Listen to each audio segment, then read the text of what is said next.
को लक्षित करते हुए ग्रोथ एंड स्टेबिलिटी फंड की भी स्थापना की जाएगी, जिसमें वर्ष 2025-26 में प्रारंभिक निवेश स्वरूप 100 करोड़ रुपए निवेश किया जाएगा। यह फंड दीर्घकालिक आर्थिक स्थिरता और प्रदेश के सतत विकास को सुनिश्चित करने का एक साधन बनेगा।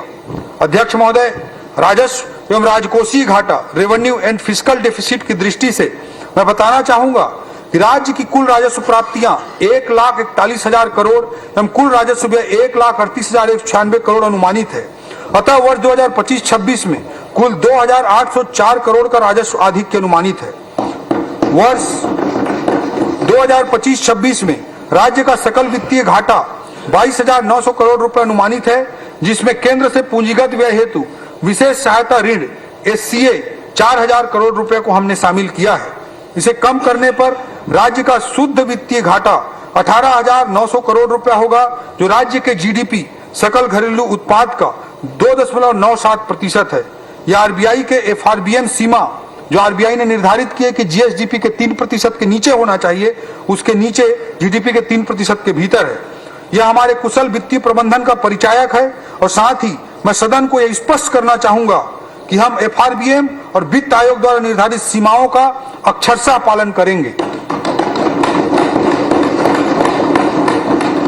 अध्यक्ष महोदय, पूरे बजट में हम सभी का ध्यान व्यय के लिए किए गए बजट प्रावधानों पर होता है, किंतु श्री विष्णुदेव साय जी के कुशल नेतृत्व में हमने पूरा साल सरकार के आय बढ़ाने पर भी विशेष ध्यान दिया है। इसी का प्रतिफल है कि इस वर्ष स्टाम्प एवं पंजीयन से होने वाले आय में 19% की वृद्धि दर्ज की गई है। परिवहन से आने वाले आय में 17% की वृद्धि दर्ज की गई है।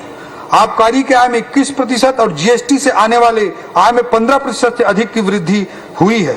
यह केवल और केवल हमारी सरकार की ईमानदार प्रयास का नतीजा है।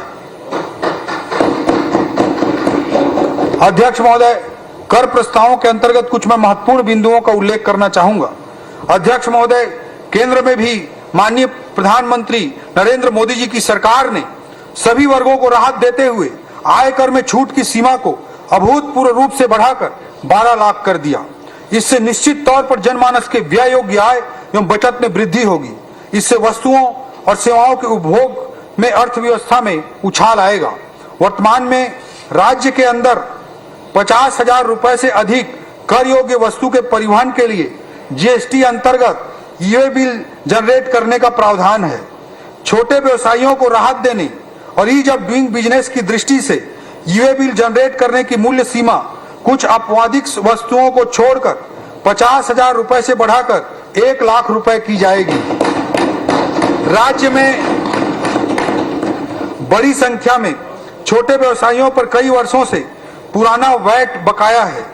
ऐसे व्यवसायियों के लिए बकाया कर माफी योजना का निर्णय भी GST विभाग के अंतर्गत लिया गया है। 10 वर्ष से ज्यादा पुराने प्रकरणों जिसमें वैट और CST तब प्रवेश कर 25,000 रुपए से कम देय है, उनकी बकाया राशि माफ कर दी जाएगी। इससे शासन को देय लगभग 11 करोड़ के लगभग की राशि माफ होगी, लेकिन इससे 62,000 से अधिक प्रकरणों का निराकरण संभव हो सकेगा और 40,000 से अधिक व्यवसायियों को इसका लाभ मिलेगा।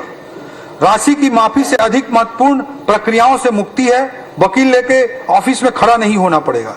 कंप्लायंस बर्डन और ईज ऑफ डूइंग बिजनेस की दृष्टि से यह छत्तीसगढ़ राज्य द्वारा उठाया गया, मुख्यमंत्री जी के मार्गदर्शन में उठाया गया ऐतिहासिक कदम है। इन निर्णयों का उद्देश्य यह है कि छोटे व्यापारियों को राहत देकर उनके व्यवसाय को बढ़ाने का अवसर प्रदान करें। प्रदेश में कर अनुपालन का सकारात्मक वातावरण निर्मित हो। हमारी सरकार ने इस वित्तीय वर्ष में बल्क डीजल क्रय पर मुख्यमंत्री जी के मार्गदर्शन में वैट को घटाकर 17% किया था, ताकि स्थानीय उद्योगों को इसका लाभ मिले एवं अन्य राज्यों की कम दर से छत्तीसगढ़ को होने वाले राजस्व नुकसान को रोका जा सके। इसी कड़ी में रजत जयंती वर्ष में मुख्यमंत्री विष्णुदेव साय जी की ओर से आगामी वित्तीय वर्ष 1 अप्रैल 2025 से पेट्रोल पर जो वैट लगता है, उस पेट्रोल की कीमत में 1 रुपए कमी करने का निर्णय लिया गया है।